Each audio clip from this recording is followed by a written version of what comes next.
maana itakuwa 3 mara 2 6 ambao 60 kwa 360 ambao ni sasa na dozi ya vidonge 18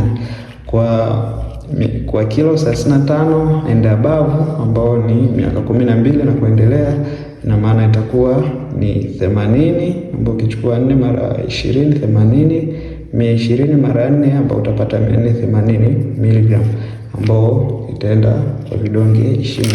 Kwa hiyo kwa haraka hii ukimpa at 0 at 8 hour ukaja hiyo 24 hour, 36 hour, 48 hour na 60 hour, ina maana kwamba hii ni kwa vidonge 4. Ina maana itakuwa ni dozi ya adult ya miaka 12 kuendelea ambao tuna approximate ambayo atakuwa na kilo 35 and above.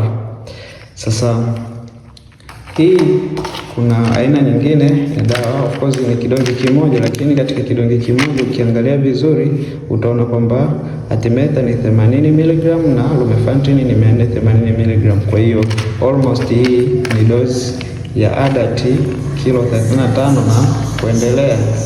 Kwa hiyo ambao atakuwa anameza kidonge kimoja kama kawaida at 0, 80, 24, 36, 48, 60.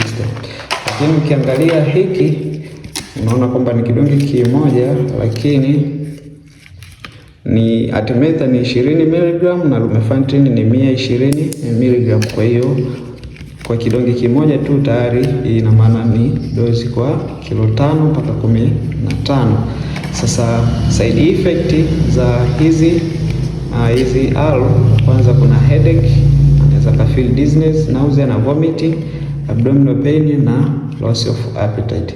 Sasa kizuri cha kunoti ni kwamba contraindication, kwanza kwa hii haitumiki kwa severe ile au tunatem kama complicated malaria au kwa patient ambayo ana known hypersensitivity ambao ana allergy na ALO, vile kwa first trimester pregnancy, vile kama patient ana severe hizo cardiac condition, ina maana haruhusiwi kupewa ALO na severe liver disease.